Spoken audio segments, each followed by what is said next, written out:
Okay, so just to continue from my previous video, I've already said more or less the gist of what I'm driving at, but what I would like to emphasize is that this differentiation between social media and the real world is quite striking, and I think it can be seen in among other people as well.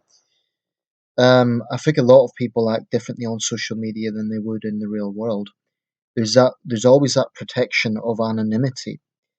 So if you're using some completely random name, um, I don't know, like Digit 57 or just, something that is has no personification to it, then you can hide behind that.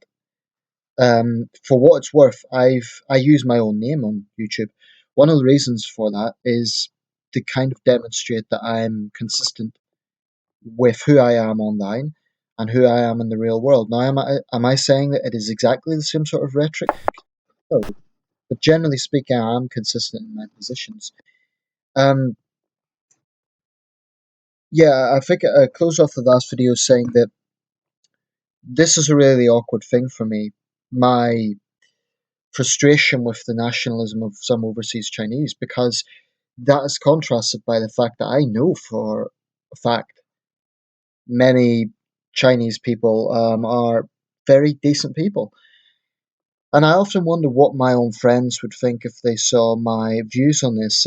It's not that I hide it from them, it's just that it hasn't really been brought up. If they do ask me my views, I would be honest about it and say, well, we're friends, but so I think some Chinese behave in a very arrogant manner. And I have had honest conversations, debates with people that for the most part, like 95% of the time, has went quite smoothly and quite, so it's been very civil. So it would be nice if it was more of that sort of attitude online as well. And I admit that I also have a role to play in that. So from my point of view, I'm going to try not to get so reactionary every time I see those sort of comments. I'm not going to not challenge them because I think some of these people do need to be challenged with some of the positions that they're holding, but we'll try and do it in a little bit of a more diplomatic manner. And then there's no excuse if they then throw mud at me. That's their problem. But I'm not saying this is unique to the Chinese, by the way. You could see nationalism from all sorts of people online. It's just that this is something that I have observed. Um, what else can I say? In the real world, um, negative and positive traits. Well, negative, sometimes I find that Chinese students can be a little bit materialistic and they're not very good at integrating. So, for example, they'll be in a big group with just Chinese, and it would be difficult for me to say they don't speak in English because, to be honest, there's a lot of Westerners in China won't speak in Chinese, but they can be quite antisocial sometimes. So, for example, they'll be talking loudly to each other in Chinese, or they'll be constantly on their phones, and everything does seem to be guided by money. A lot of them seem to be well off. Seem to be. I'm not saying they all are, but that is a perception. On the positive side, however, I find that they're extremely helpful if you have Chinese friends and you need help.